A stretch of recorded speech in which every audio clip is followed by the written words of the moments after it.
Hi guys! Welcome back po ulit sa ating panibagong tutorial. Ang ituturo ko ngayon sa inyo ay ang paggamit ng handbrake. So, bigyan ko lang kayo ng konting info about sa handbrake guys. Itong handbrake, hindi ito yung tinutukoy sa sasakyan ha. Itong handbrake ay isang open source video transcoder. Isa itong video converter na mas maraming advantage kaysa sa ordinaryong video converter na alam ko. Kaya ito yung may re-recommend ko sa inyo. Madaming reason kung bakit magugustuhan nyo si handbrake. Una, kapag nag-convert kayo ng video dito, madami kayong format na pwedeng pagpilian dito. Ikalawa guys, bukod sa libre ito, available siya sa iba't ibang platform, katulad ni Windows, ni Mac at saka ni Linux. At ang pinaka nagustuhan ko dito guys, kapag kinonvert mo yung video mo dito, wala siyang lumalabas na watermarks. At bukod dun, kapag nag-convert ka ng video dito, yung original file size ng video mo ay kaya niyang paliitin guys. Pero same pa rin yung quality ng video mo. So simulan na natin. Ituturo ko na sa inyo kung paano gamitin ang handbrake. So punta lang po tayo sa Google, then type natin handbrake. So pag na-click nyo na yan guys, eto na po siya. Click nyo lang yan. Then, lalabas na po agad siya. Ganito yung itsura niya. Click nyo lang po yung red button na yan para ma-download natin yung application ni handbrake. So, ayan. Downloading na po siya. So, hintayin nyo lang po bumaba yung application niya. Then, hintayin natin matapos para ma-install naman natin siya.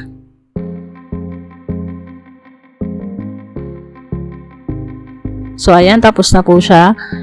Click lang natin yan. Then, install na natin. So, next lang ng next. Then, install. Then, after nyan, finish na. Exit na tayo dyan. Makikita na natin si handbrake application dito sa ating desktop. Click natin si handbrake. Ganito po yung lalabas sa kanya.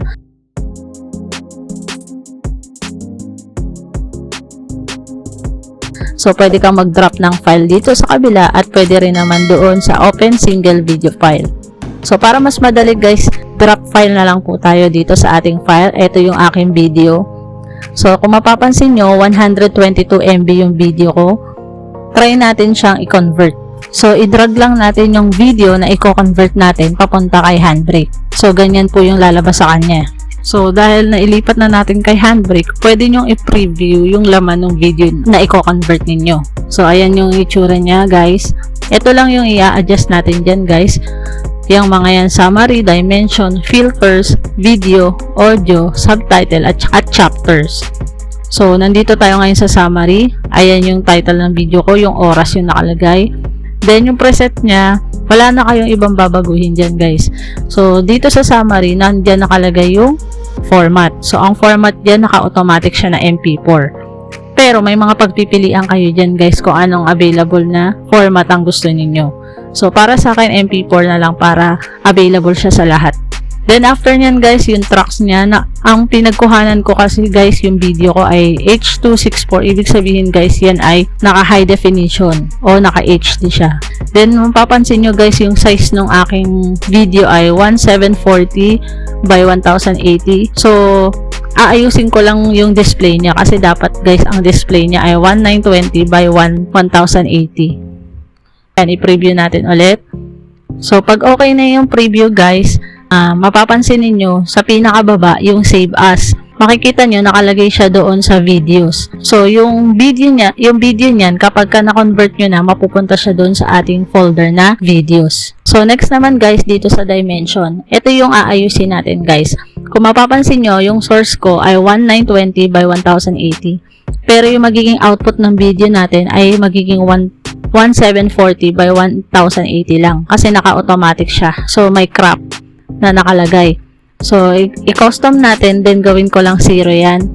Pero sa iba guys, pwede yan, naka-automatic 0 na yan. Pag halimbawa ganyan yung na-encounter nyo, pwede nyong i-edit yan guys. So, dapat naka-0 yan, tapos 1920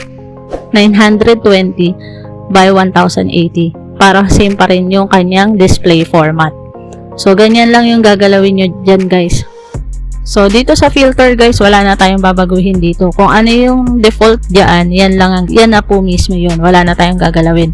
Dito naman sa video guys, naka-automatic na siya. Pero kung gusto nyo pagandahin yung video nyo, pwede nyo i-adjust yung mga settings dito. Katulad yan, ito po yung video codec. Marami pong mga video na format na pwede nyong gamitin. So, sa akin naka-automatic po kasi yan, naka-HD, kaya yan po yung gagamitin ko. So, yung frame rate niya, 30 din. Okay na po yan. Wala na pong babaguhin dyan. Dito sa quality guys, kung mapapansin nyo, naka-automatic yung kanyang constant quality na 22. Pero pwede nyong i-adjust nyan mula sa 18 hanggang 23. May suggestion din dyan guys. Kapag standard video lang yung gagawin ninyo, ang isa na suggest dyan ay 18 hanggang 20 yung kanyang rate frame. Pero kapag naman high definition yung inyong video na gagawin, pwede nyong i-adjust yan ng 20 hanggang 23. So sa akin guys, yung quality ng video ko ay naka-automatic siya na 22. Then dito na tayo guys sa pag-optimize ng video. So pwede nyong i-adjust din yung encoder preset niyan. Kung mapapansin nyo guys, nandiyan siya sa fast. Yan yung kanyang default encoder preset. Pero ma-adjust nyo yan. Pwede nyo pabagalin or pwede nyo rin pabilisin. So, kapag mas mabagal guys, mas maganda yung quality ng video. Kapag naman mas mabilis yung encoder preset ng inyong video, medyo mag-iiba lang yung magiging quality ng video nyo. So, sa akin guys, kung halimbawa beginner kayo, naka-automatic na siya, nasa default na siya ng fast na encoder preset. Pero kung gusto nyo, i-edit na lang yan, pwede din guys. Then next naman, nandito na tayo sa audio. So sa audio, wala tayong babaguhin. Kapag beginner ka, okay na rin yan kapag yan na mismo ang default mo. Pero sa sound niyan guys, pwede mong pataasin yan hanggang 320 yung bitrate ng iyong audio sa video. Kaya lang para sa beginner, pwede na yan kahit 160 lang guys.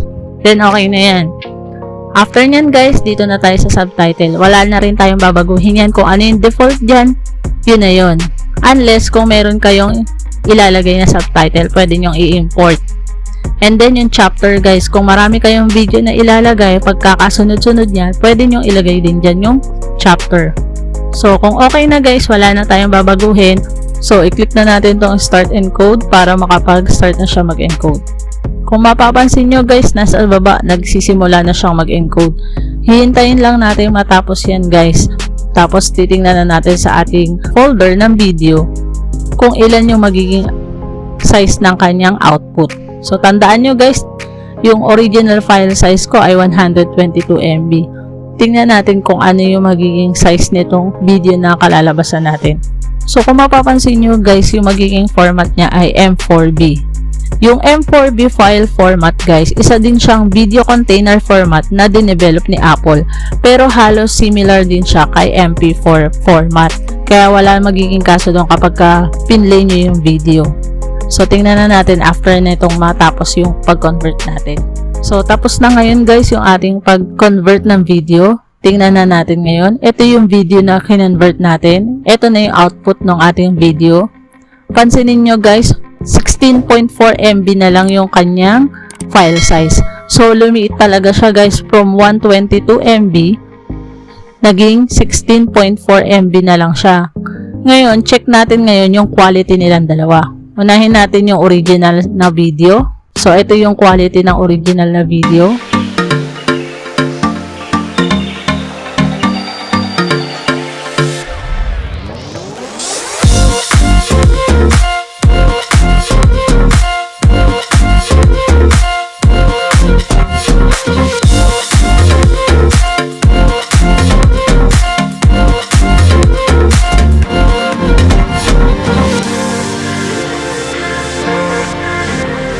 So, ngayon naman guys, tingnan natin yung output ng ating video kung same quality pa din.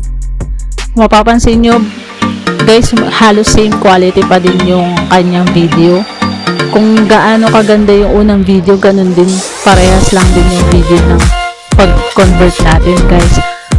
Ang pinagkaiba lang, mas lumiit lang yung kanyang file size.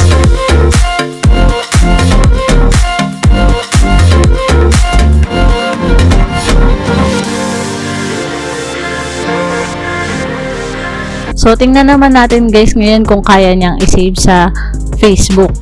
So, itong original video kasi guys, 122 MB yan, di ba? So, ang pagkakaalam ko guys sa Facebook hanggang 25 MB lang yung kanyang limit sa pagsisend ng mga video. So, kung mapapansin nyo guys, hindi siya po pwede kasi malaki yung size ng kanyang video. Itong kinonvert natin guys, 16.4 MB lang. So, tingnan natin kung masisend natin guys. So, kita nyo guys, nasend yung video. Ito yung magiging output guys. Kaya ito yung ginagamit ko guys kapag nagsisend po ako sa aking mga estudyante or sa GC ng mga video. So, ganun lang siya kasimple guys gamitin. So, ayan, pwede nyo na siyang aralin. Subukan nyo aralin paunti-unti hanggang ma-master nyo na yung pag-edit ng mga settings dito sa video converter na to. So, guys, I hope may natutunan na naman kayong panibago sa ating video tutorial ngayon. Hanggang sa muling video tutorial po mula dito sa ating Rhen Tips and Tutorials.